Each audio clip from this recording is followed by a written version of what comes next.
Walmart-ի խանութներից գնված հավի գրիլի մեջ հայտնաբերվել է լիստերիայի վտանգավոր բակտերիա, որը կարող է լուրջ վարակի աղբյուր դառնալ։ Վերջին տվյալներով 3 մարդ մահացել է։ Դեպքերը գրանցվել են 13 նահանգներում։ Առողջապահական ծառայությունները զգուշացնում են, որ հատկապես վտանգված են տարեցները, հղի կանայք եւ թույլ իմունիտետ ունեցող անձինք։ Ընկերությունը սկսել է հետ կանչել գրիլ հավի բոլոր պատրաստի ուտեստները, որոնք վաճառվել են մինչև հունիսի 17-ը։ Ընկերությունը հորդորում է գնորդներին ոչնչացնել գնված ապրանքը եւ ասել է, որ կտրամադրվի փոխհատուցում։ Լիստերիան առաջացնում է գլխացավ, գլխապտույտ, սրտխառնոց, ինչպես նաեւ մարդը կարող է մահանալ, եթե իր մոտ շուտ չհայտնաբերվի հիվանդությունը։ Իսկ այժմ այն մասին, թե ինչ ենք պատմելու հաջորդիվ։ Լոս Անջելեսի Dodgers մարզադաշտը փակել է դռները այսի առջև, մերժելով ներգաղթի ոստիկանության մուտքը հազարավոր երկրպագուների ներկայությամբ։ Թրամփը պատրաստվում է որոշել հարվածել Իրանին, թե շարունակել մանդատը դիվանագիտության։ Թրամփը հեռացել է G7-ի գագաթնաժողովից, Ուկրաինային թողնելով ստվերում ու գլուխն ուղղել Իրանի կողմ։ Արտաքին քաղաքականությունը այժմ վստահված է Թրամփի ընկերոջը անշարժ գույքի նախկին գործարարին։ ԱՄՆ-ն չի հասցնում պատրաստել անհրաժեշտ քանակությամբ հրետանային արկեր, չնայած մեծածավալ ռազմական ծրագրերին։ TikTok-ի արգելքը կրկին հետաձգվում է, Թրամփը չինական ընկերությանը տվել է ևս մեկ շանս։ Խաղաղություն խոստացած Թրամփը այսօր կանգնած է պատերազմի շեմին, Իրան-Իսրայել բախումները, ռումբերի ընտրությունը եւ դաշնակիցների աճող դժգոհությունը կարող են փոխել ոչ միայն տարածաշրջանի ճակատագիրը, այլ նաեւ Թրամփի որպես առաջնորդի կերպարը։ Ինչ փուլում է Իրան-Իսրայել պատերազմը եւ ինչ է մտածում Թրամփը, կիմանաք թողարկման ընթացքում։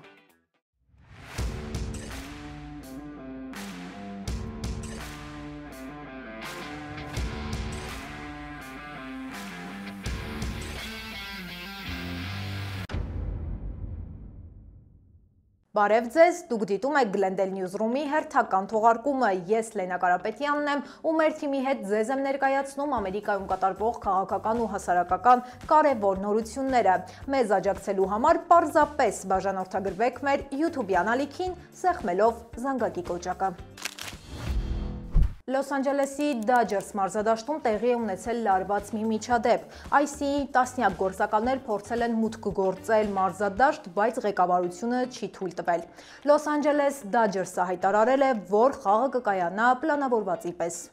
Այս ամենը տեղի է ունեցել այն պահին, երբ քաղաքում շարունակվում են մեծածավալ բողոքի ցույցեր ընդդեմ նախագահ Թրամփի վարչակազմի խստացված ներգաղթի քաղաքականությանը։ Ցուցարարներն արդեն 2 շաբաթ պահանջում են դադարեցնել զանգվածային ձերբակալությունները եւ վերանայել գործող ռազմավարությունը։ Նույն օրը մարզադաշտի մոտ հավաքվել էր նաեւ ներգաղթի իրավունքների պաշտպանությամբ հանդես եկող ցուցարարների խումբ։ Դեպքը մեկ անգամ եւս ցույց է տալիս, թե որքան լարված է ներգաղթի թեման Կալիֆոռնիայի նման խոշոր քաղաքներում։ ԱՄՆ դաշնային դատավորը արգելել է Թրամփի այն հրամանը, որով նահանգները պարտավոր էին համագործակցել այսի գործակալների հետ, այլապես կզրկվեն տրանսպորտի դաշնային ֆինանսավորումից։ Դատական հայց էին ներկայացրել 20 նահանգներ, պնդելով, որ կոնգրեսը նման լիազորություն տրանսպորտի նախարարությանը չի տվել։ Դատավորը որոշման մեջ նշել է, որ այս քաղաքականությունը կամայական է եւ հստակ չափանիշներ չունի, ուստի նահանգները չեն կարող զրկվել կոնգրեսի կողմից հաստատված միջոցներից ներգաղթի հարցում չհամագործակցելու հիմքով։ Կալիֆոռնիայի գլխավոր դատախազը ողջունել է դատարանի որոշումը, նշելով, որ Թրամփը փորձում էր ստիպել նահանգներին ենթարկվել իր կամքին, սպառնալով ֆինանսական պատժամիջոցներով։ Դաշնային դատարանը ժամանակավորապես թույլ է տվել Թրամփին պահպանել վերահսկողությունը Կալիֆոռնիայի ազգային գվարդիայի նկատմամբ, չնայած նահանգապետի դիմումի։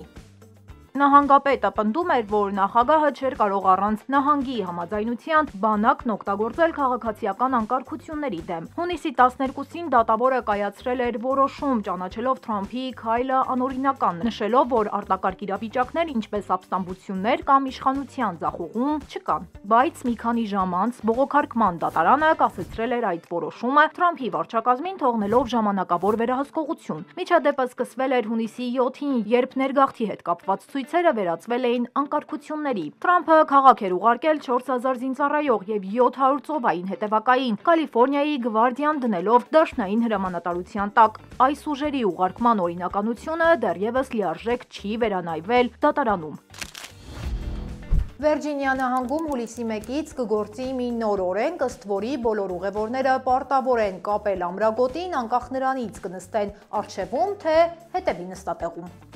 Օրենքը վերաբերում է 18 տարեկանից բարձր բոլոր ուղևորներին եւ ստորագրվել է նահանգապետի կողմից դեռ մարտին։ Նախկինում պահանջվում էր գոտի կապել միայն վարորդից եւ առջևի նստատեղին գտնվողներից։ 2024 թվականի տվյալներով Վիրջինիան ԱՄՆ-ում ուներ անվտանգության գոտու օգտագործման ամենացածր ցուցանիշը՝ ընդամենը 73.2%։ Դա վատագույնն էր 2016-ից ի վեր։ Նոր օրենքը կազմի մոտ 6.9 միլիոն մարդու վրա, իսկ գոտի չկապելու դեպքում կլինի $25 տուգանք։ Մեկնաբանություններում գրեք, ինչ եք կարծում, արդյոք անվտանգության գոտու պարտադիր օգտագործումը բոլոր ուղևորների համար կփրկի կյանքեր, թե սա պարզապես լրացուցիչ տուգանք է վարորդների վրա։ Սպիտակ տունը հայտարարել է, որ առաջիկա 2 շաբաթվա ընթացքում Թրամփը հստակ կասի իր որոշումը, պատրաստվում է հարվածել Իրանին, թե ոչ։ Նախագահի մամուլի քարտուղարը հայտարարեց, նշելով, որ ԱՄՆ-ն դեռ հույս ունի վերագործարկել միջուկային գործարքը Թեհրանի հետ։ Իրանի հետ ցանկացած նոր համաձայնագիր պետք է ներառի ուրանի հարստացման ամբողջական արգելք։ Նա հայտարարեց, որ եթե Իրանի իսլամական ղեկավարությունը չհամաձայնվի այս պայմանին, ապա նրանց սպասում են շատ լուրջ հետևանքներ։ Թրամփի վարչակազմի կոշտ դիրքորոշումը գալիս է այն ժամանակ, երբ տարածաշրջանում լարվածությունը շարունակում է աճել կապված Թեհրանի միջուկային ծրագրի շուրջ ընթացող զարգացումների եւ ամերիկյան զինուժի ուժեղացվող ներկայության հետ։ Թրամփը կրկին հայտնվել է աշխարհաքաղաքական ճնշումների կենտրոնում։ Մինչև գերտերությունների ղեկավարները Կանադայում լուրջ հարցեր էին քննարկում, նա թողել է Կանադան ու վերադարձել Վաշինգտոն Իրան-Իսրայել հակամարտությունը կարգավորելու համար։ Իրանի հարցը Թրամփի օրակարգում այնքան առաջնահերթ տեղ է գրավել, որ նա անգամ չհանդիպեց Ուկրաինայի առաջնորդի հետ, անտեսելով Կիևի դեմ Ռուսաստանի ավիահրվացները։ Իսկ Իսրայելի Իրանի դեմ սկսած ռազմական գործողությունները լրջորեն խաթարել են նրա խաղաղարար կերպարը, որը նա ընդգծել էր թե նախընտրական քարոզարշավում, թե պաշտոնավարման մեկնարկին։ Նախագահ Թրամփը նաև հայտարարել էր, որ ԱՄՆ-ն լիակատար վերահսկողություն ունի Իրանի երկնքի նկատմամբ, այսպես կարծես ակնկալելով եւ ԱՄՆ-ի մասնակցության եւ Իսրայելին օգնելու Ամերիկայի աջակցության մասին։ Նաև նշեմ, որ Թրամփը հավելել էր, որ իրենք գիտեն Իրանի գերագույն հոգեվոր առաջնորդի գտնվելու վայրը, բայց դեռևս քայլեր չեն ձեռնարկում։ Թրամփի առաջիկա որոշումը կարող է վճռական լինել տարածաշրջանի համար։ Միայն ԱՄՆ-ն ունի ռումբեր, որոնք կարող են խոցել Իրանի կայանը։ Եթե նա չտրամադրի դրանք Իսրայելին, Իրանը կշարունակի միջուկային ծրագիրը, իսկ տրամադրելու դեպքում Թրամփը կարող է ներքաշվել երկարատև պատերազմի մեջ, վտանգելով իր բազայի աջակցությունը։ Բազայի ներսում արդեն հնչում են դժգոհություններ։ Կոնգրեսի ներկայացուցիչներից մեկը, ով Թրամփի վաղեմի ծանոթն է, գրել է, որ այլ երկրների պատերազմները Ամերիկան դարձնում են աղքատ, անմեղ մարդիկ են զոհվում, վիրավորվում ու ընդհանրապես սա լավ բան չէ։ Բայց միևնույն ժամանակ ԱՄՆ փոխնախագահը ասել էր, կարծես մեղմացնելու համար իրավիճակը, որ ԱՄՆ-ն խառնվում է, քանի որ դա միակ միջոցն է Իրանի ուրանի հարստացումը կանխելու համար։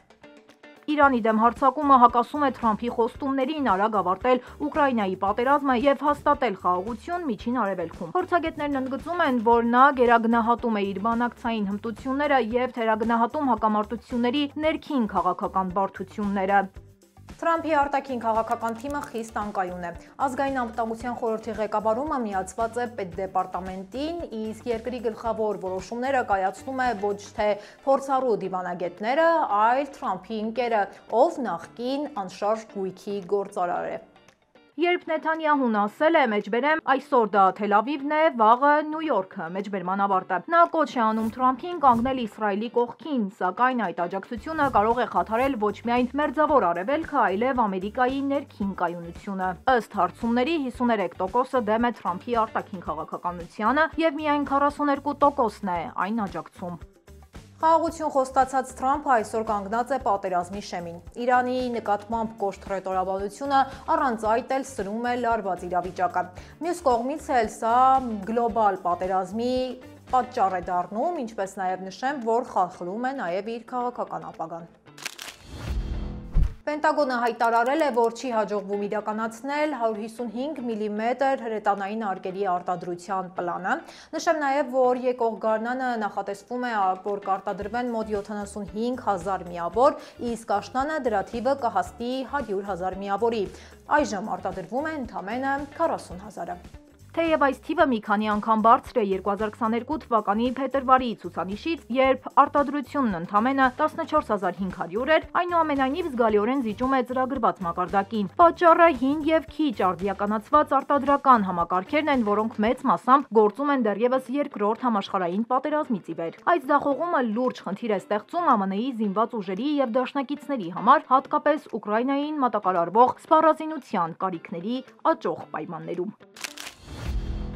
Բոստոնում և Նյու Յորքում անցկացվել են բողոքի ակցիաներ, դատապարտելով Իրանի դեմ հարձակումները։ Ցույցը բազմամարդ է եղել, մարդիկ իրենց ձեռքում պահել են պաստառներ հստակ ուղերձներով։ Այնտեղ ուղերձներ են հնչել նաև Թրամփի վարած քաղաքականության մասին։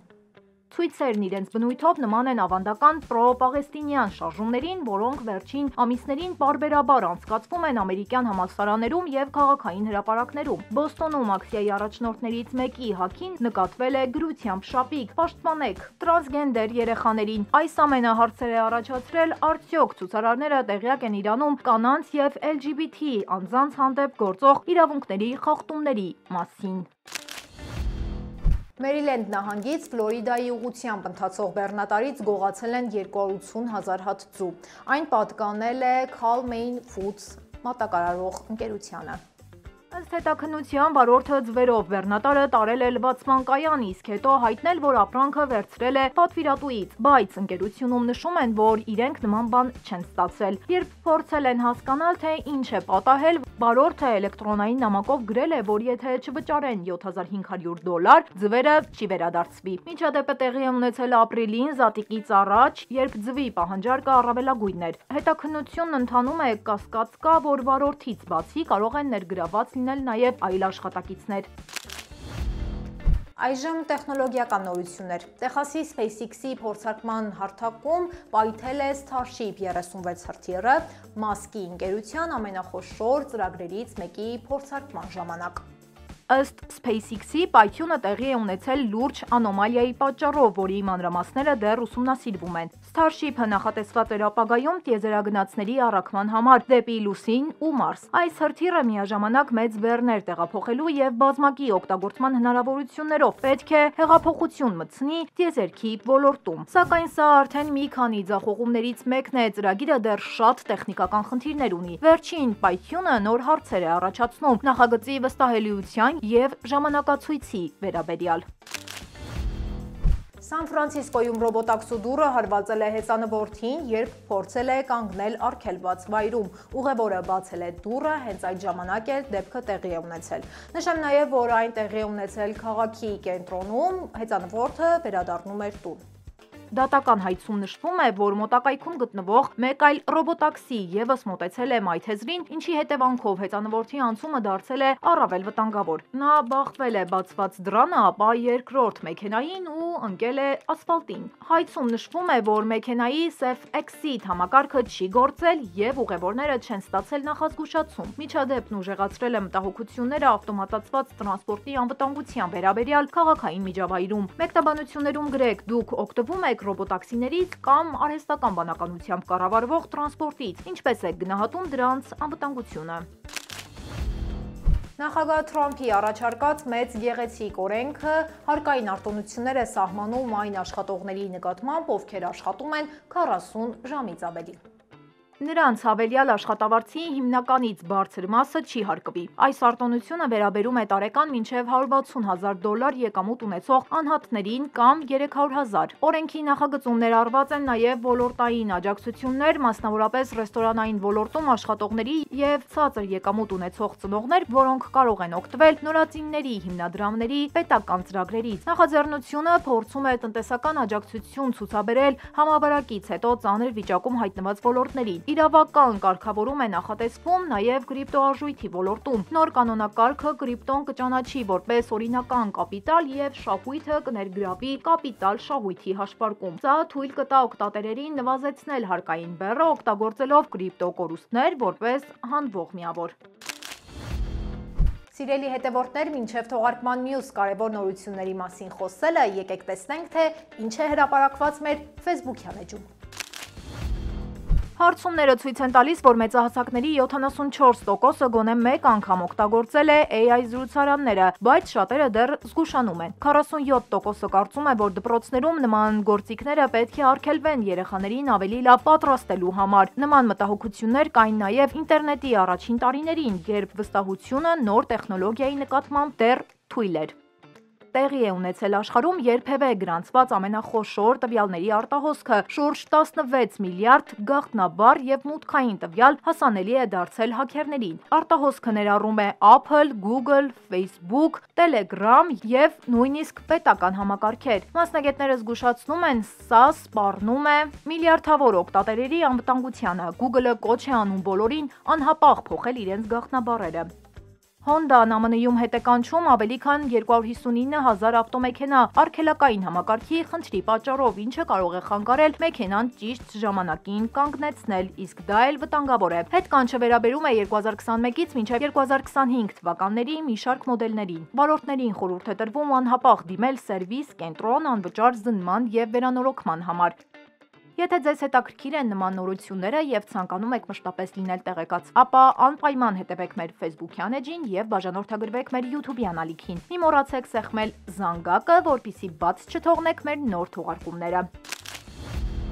Արկանզաս նահանգում տորնադոն հսկայական ավերածություններ է պատճառել, փլուզել է տներ, քշել տանիքներ, ինչպես նաև արմատախիլ է արել ծառեր։ Հստակ տեսանյութերում երևում է այս ամենը։ Ամբողջ նահանգը մնացել է առանց հոսանքի։ Տորնադոն շարունակել է ընթացքը, հարվածելով նաև Իլինոյսին։ Վնասվել են բնակելի տներ, մարզական կենտրոններ ու մի քանի խանութներ։ Փողոցները ժամանակավորապես փակվել են, իսկ վնասների ծավալը դեռ գնահատման փուլում է։ Մասնագետների կանխատեսմամբ Միսուրիի, Ինդիանայի, Միչիգանի նահանգներում առաջիկա օրերին սպասվում են ուժգին տորնադոներ եւ հորդառատ տեղումներ։ Բնակիչներին հորդորում են պատրաստ լինել եւ վտանգի դեպքում արագ տեղափոխվել թաքստոցներ։ Այժմ այն մասին, թե ինչից է վիրավորվել Թրամփը։ Վերջին օրերին մի քանի անգամ Թրամփը հստակ հայտարարում է, որ եթե Իրանը չհրաժարվի միջուկային ծրագրից, ապա լուրջ հետևանքների կբախվի։ Բայց ահա ու տես, համացանցում սրանց զուգընթաց տարածվում են նաև մեմեր, որտեղ ասում են, որ Թրամփը միայն խոսում է, բայց չի գործում։ Ամենահայտնի մեմերից մեկը նրան անվանել է Թակո, անգլերենից թարգմանաբար մեկը, ով միշտ հետ է կանգնում։ Տասնյակ օգտատերեր սկսել են տարածել մեմեր եւ կատակներ, ընդգծելով, որ Թրամփը հոխորտում է, բայց վերջում նահանջում։ Այսքան լայն ծաղրանքից հետո ԱՄՆ նախագահը ի վերջո արձագանքել է անձամբ։ Նա սոցիալական ցանցերում բարկացած գրել է, որ իր քաղաքականությունն ունի հաշվարկված ռազմավարություն։ Թրամփը կրկին երկարաձգել է TikTok-ի հավելվածի նկատմամբ սահմանված արգելքի ուժի մեջ մտնելու ժամկետը։ Նշեմ նաև, որ հիմա չինական ընկերությունը մինչև սեպտեմբեր ժամանակ ունի, որպեսզի համապատասխանի ամերիկյան անվտանգության պահանջներին։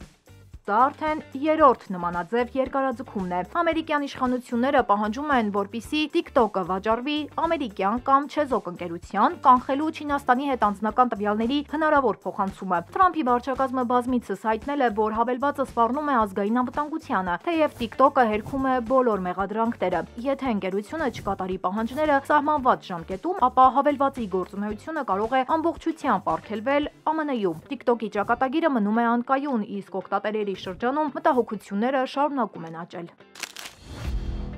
Միացյալ Նահանգները ունենալով աշխարհի բնակչության 4%-ը, սպառում է էլեկտրաէներգիայի 16%-ը։ Անթիվանհամար լույսեր, էլեկտրական մեքենաներ ու այսպես շարունակ, ահա սրանք են ամերիկյան կենսակերպը, որոնք ազդում են հենց այս սպառմանը։ Հիմա եկեք խոսենք այս մասին փաստերով ու թվերով։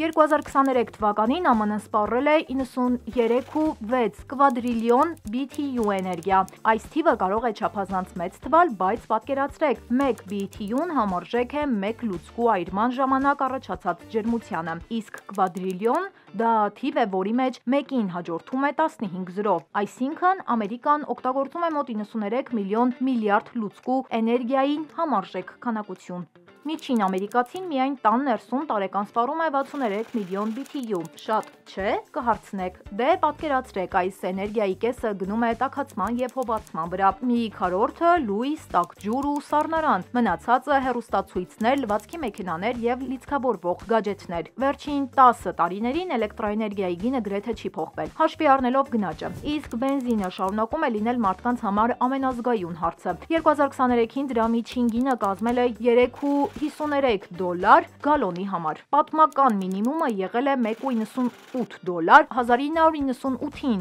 առավելագույնը $4.88 2012-ին։ Միացյալ Նահանգներում այսօր գրանցված է ավելի քան 280 միլիոն մեքենա, սակայն այսօր ամերիկացիներն իրենց եկամտից ավելի քիչ մաս են ծախսում էներգիայի վրա։ 1980-ականներին սպառողների ծախսերի մոտ 8%-ը գնում էր էներգիային, իսկ հիմա ընդամենը 4.2%։ Թվում է լավ նորություն է, բայց իրականում վկայում է ավելի մեծ խնդիրների մասին։ Եկեք մի պահ կանգ առնենք ու նայենք, ով է հիմնական սպառողը։ Ամերիկյան էլեկտրոէներգիայի համակարգը սպառում է երկրի էներգիայի 34%-ը, բայց այդ ծավալի կեսից ավելին կորում է փոխարկման ու փոխանցման ընթացքում։ Պարզ ասած, գեներացնում ենք շատ, բայց օգտագործում ոչ ամբողջական։ Տրանսպորտը երկրորդ խոշոր սպառողն է 30%։ Դրա գրեթե ամբողջ ծավալը գալիս է նավթից, բենզին եւ դիզել։ Էլեկտրական մեքենաները դեռ կազմում են գրանցված ավտոմեքենաների 1%-ից էլ քիչ, բայց հույս կա, որ նոր վաճառված թեթև մեքենաների 16%-ն արդեն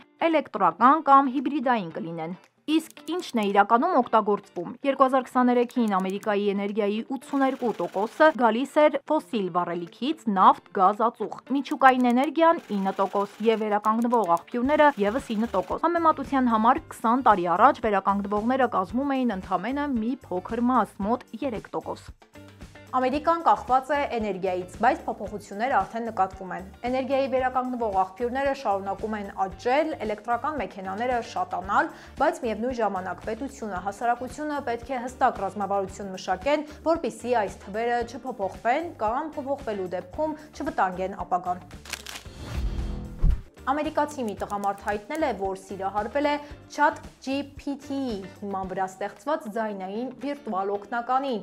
ում անվանել է Սոլ։ Սկզբում տղամարդը երաժշտության մշակման համար է օգտվել ծրագրից, այնուհետև սկսել է ժամերով խոսել Սոլի հետ ու սիրահարվել։